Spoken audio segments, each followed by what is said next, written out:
Buen día, somos estudiantes de la Universidad Peruana de los Andes, de la Facultad de Medicina Humana, eh, con el doctor Fabricio Paul Gamarra Castillo. Hoy hablaremos sobre el ciclo de vida de receptores farmacológicos. Integrantes: Ramírez Morales Isaac Sebastián, Ramírez Morales José Mauricio, Figueroa Zamudio Stephanie Helen, Lorenzo Roque Adriana Isabel, Bosa Condoris Karen Sayuri y Muñoz Yurampi Mara. Introducción. Los receptores farmacológicos son moléculas con que los fármacos son capaces de interactuar selectivamente, generando como consecuencia una modificación constante y específica en la función celular. Son estructuralmente macromoléculas proteicas las que pueden tener grupos lipídicos o hidrocarbonados. Por otro lado, se mencionan ciertas enfermedades que surgen por disfunción de estos receptores, de los sistemas receptores efectores, como la aparición de receptores aberrantes o como la producción de oncógenes.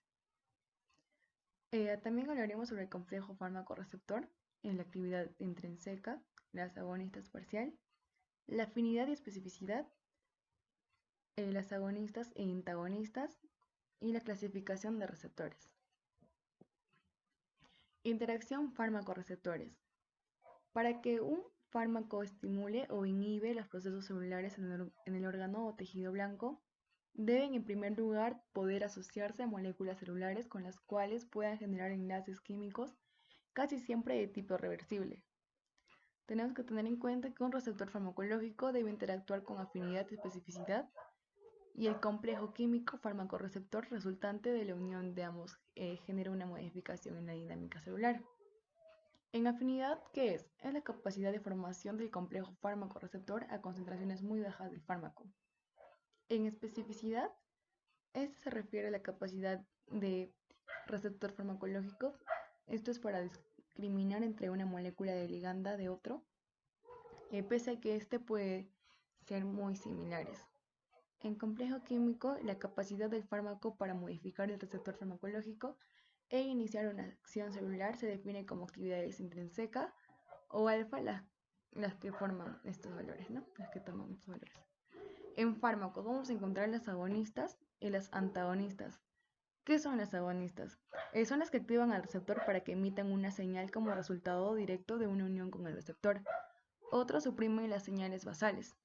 En las antagonistas, estas se unen con receptores pero no activan la generación de una señal, interfieren con la capacidad de una agonista para activar el receptor. En regulación de receptores, es la estimulación y la respuesta de un receptor presente a una célula blanca o deína. Estas no permanecen estables, sino que pueden sufrir modificaciones cíclicas debido a que las proteínas constitutivas del receptor pueden ser destruidas o inactivas y por el contrario en otro instante reactivo. También son controles homeostáticos y de regulación, estos controles que comprenden regulación de la síntesis y degradación del receptor por múltiples mecanismos de modificación covalente del vínculo con otras proteínas reguladoras. Ahora vamos a hablar sobre la clasificación para los receptores adrenérgicos y opioides. Los receptores adrenérgicos están entre alfa 1 y alfa 2, que son los diferentes mecanismos de acción.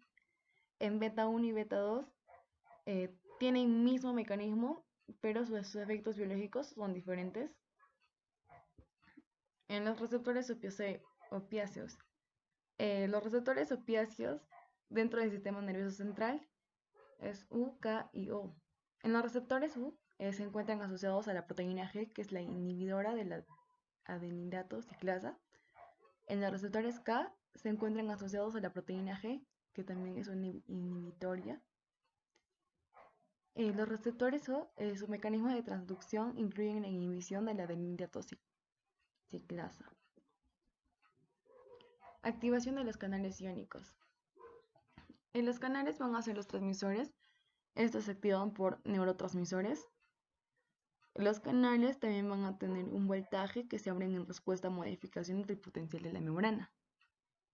Esto conlleva a los canales iónicos que harán unas fuerzas mecánicas, asimismo los mecanismos intracelulares de regulación. Tenemos que tener en cuenta que los cambios celulares pueden disparar la activación de las compuertas en función del tipo de canal iónico del que se trate, entre otros. También ocurren cambios en el voltaje en la membrana celular y los canales iónicos se van a activar por ligandos. Receptores de membrana con actividad enzimática. El receptor tirosina, quinasa o RTK, el mismo receptor es una enzima. Ahí vamos a encontrar el receptor asociado a tirosinas, quinasas intracelulares, por lo que el receptor no tiene actividad enzimática. El receptor serina, treonina, quinasa o THR tiene otro AA como blanco. También el receptor fosfatasa de tirosina. También encontramos el receptor asociado a quinasa histidina. Y por último el receptor guanilato ciclasa. Ahora vamos a hablar del caso clínico. Un paciente varón de 80 años sin antecedentes personales de interés que presentó un cuadro de retención aguda de orina durante un ingreso hospitalario. Esto fue tras someterse a herniorrafia inguinal izquierda, que se tuvo que procederse a cateterismo vesical, siendo portador de sonda durante un periodo de 15 días, tras el que se realizó un intento de retirada de la misma en su centro de salud, con resultado infructuoso dado que en ella se originó un nuevo episodio de retención.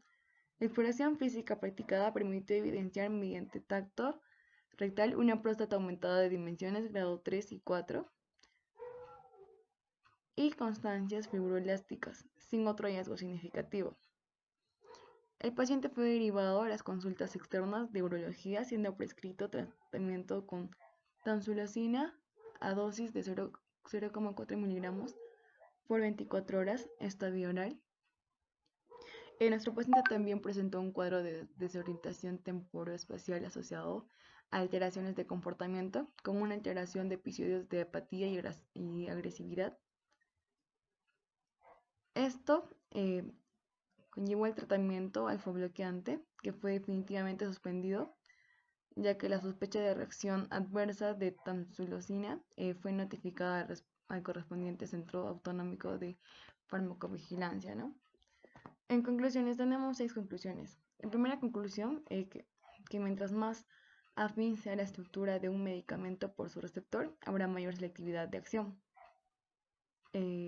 Segunda conclusión, el fármaco no solo necesita el receptor para generar un cambio, sino que también necesita de 2 mensajeros.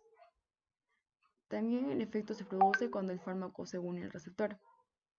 Como tercera conclusión, los fármacos que ligan al receptor pero cuyo efecto final es impedir e inhibir la acción del agonista endógena se llaman antagonistas. Cuarta conclusión, los receptores son macromoléculas sobre la célula o dentro de la célula con la cual interactúan o ligan sustancias endógenas o exógenas para modular la función celular. Quinta conclusión, los fármacos que desencadenen en la célula una serie de respuestas fisiológicas similares a una sustancia endógena se conocen como agonistas. Y sexta conclusión, la mayoría de los receptores son proteínas y son estimulados en condiciones fisiológicas por compuestos. Las referencias bibliográficas son las referencias bibliográficas de nuestro trabajo. Muchísimas